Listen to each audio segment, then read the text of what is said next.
La nouvelle que je m'apprête à vous lire s'intitule « Ce qu'il fallait démontrer » et est une nouvelle signée Pierre Bellemare. Julien n'a pas une tête d'ordinateur.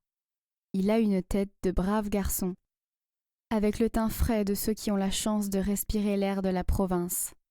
Et il n'a jamais vu un ordinateur de sa vie. Il ne s'en porte pas plus mal, au contraire. Comme tout le monde, il sait bien vaguement ce qu'est un ordinateur. Une machine compliquée qui fait des tas de choses électroniques, les notes de téléphone par exemple. Mais Julien n'a pas le téléphone. Alors que viendrait faire un ordinateur dans sa vie, cette drôle de chose? Pour l'heure, Julien est préoccupé d'une autre drôle de chose beaucoup plus importante et bien plus grave. Il est dans une salle d'attente du palais de justice de la ville. Il a pris le car, puis le train pour venir jusque-là. Et il a mis son beau costume, le bleu des dimanches, avec une cravate. Il a chaud, il est énervé, et il guette une porte par où quelqu'un va rentrer. Elle. Elle, c'est Thérèse, sa femme. Et Julien ne l'a pas revue depuis bien longtemps. Et pour cause. Ils viennent tous les deux pour divorcer. C'est Thérèse qui l'a voulu. Un mariage raté qui a duré 5 ans vaille que vaille jusqu'à une grande dispute, jusqu'au divorce. Et voilà. Elle est là, elle entre. Un peu changée, un peu pâle. Elle ne regarde pas Julien. Il ne la regarde pas non plus. Mais tous les deux s'observent en coin. Le silence dure quelques minutes, puis la porte du juge des conciliations s'ouvre, et un huissier morose appelle « Monsieur Julien Marquet, Madame Thérèse Marquet, s'il vous plaît. » 3 quarts d'heure plus tard, il n'y a plus de Monsieur et Madame Marquet. Ils ont dit non. Ils recevront un papier chacun. C'est fini. Thérèse regagne son appartement en ville. Mur d'un côté, béton de l'autre. Julien s'en retourne dans sa petite ville des bords de Loire. Elle reprend son travail d'employée de bureau, drapée dans sa dignité de femme divorcée, la quarantaine. Il reprend son métier de plombier, célibataire à 50 ans. Pourquoi pas? Que dire de plus? Marié bêtement, divorcé bêtement, pour une broutille, une passade de Julien, à peine de quoi faire déborder le vase. En réalité, Julien ne sait plus très bien ce qu'il s'est passé. Mais de toute façon, il est trop tard. Et c'est lui qui souffre le plus de ce célibat. Il ne voulait pas divorcer, lui. Tout ce qu'on pouvait reprocher à Thérèse, c'était son mauvais caractère. Mais Julien ne détestait pas cela. Elle n'avait pas toujours mauvais caractère. Pas toujours, et même pas très souvent.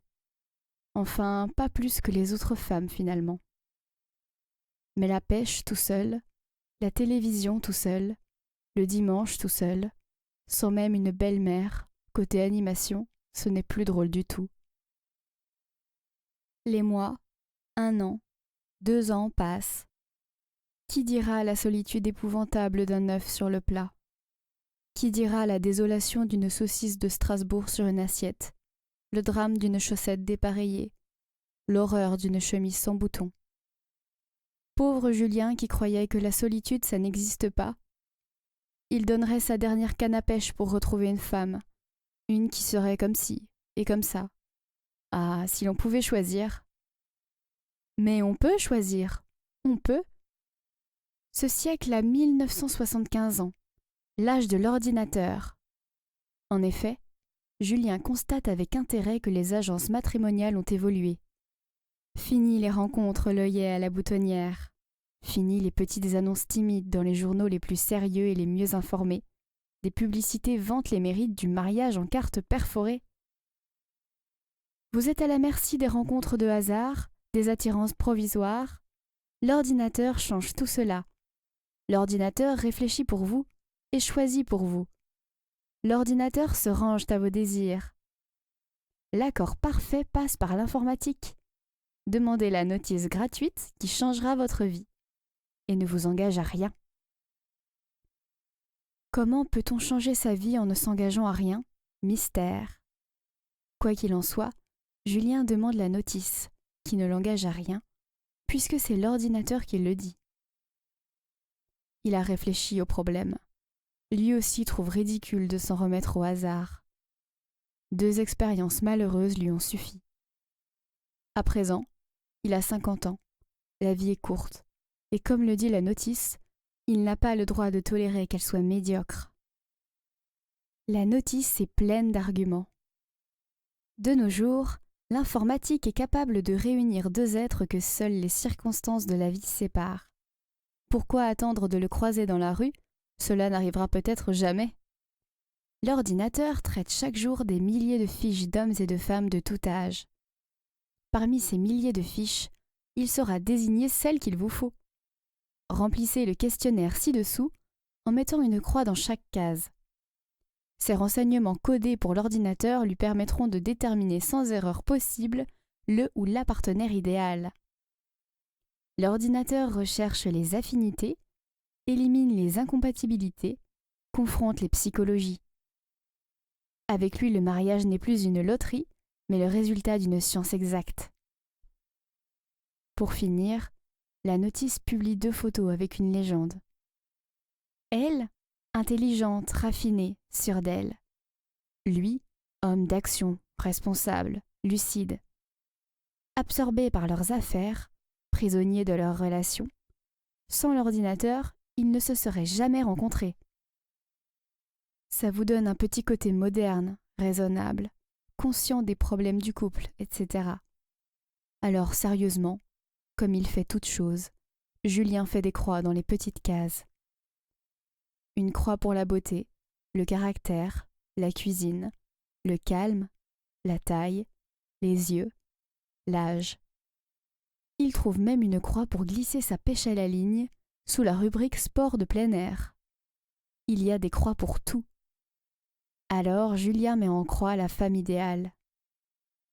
Ensuite, moyennant une somme confortable, il faut le dire, l'ordinateur avale goulûment sa demande rédigée en petite croix. L'ordinateur hoquette, tremble, gronde, s'interroge, se contre-interroge, se suspecte, s'autocritique et rejette enfin une carte avec un déclic de satisfaction. Une carte, pas 2, ni 3, une. Julien a de la chance, car l'ordinateur ne se trompe jamais. Tous ces petits trous sur cette carte représentent la future femme de Julien. Et 1 semaine plus tard, Julien est convoqué à l'agence. On le fait asseoir dans un bureau et on lui annonce que sa future femme, le produit de l'informatique, est là, derrière la porte. On ouvre la porte et Thérèse entre. Elle avait fait la même demande, à la même agence sous son nom de jeune fille, et rempli les mêmes croix. 5 ans de mariage, ça laisse des traces quand on s'aime. Et on sait bien pourquoi on s'aime. Et quand on s'aime, on parle des mêmes choses. Ça n'invente rien un ordinateur, surtout pas l'amour. Ça compte les petites croix un ordinateur. C'est bête et discipliné un ordinateur. Ça se contente d'analyser les petites croix, d'en faire des petits trous, et d'aller confronter les petits trous avec d'autres petits trous pour voir s'ils sont bien en face. Alors Julien et Thérèse se sont remariés. Quand le hasard s'en mêle à ce point-là, ordinateur ou pas, il faut lui faire confiance. CQFD.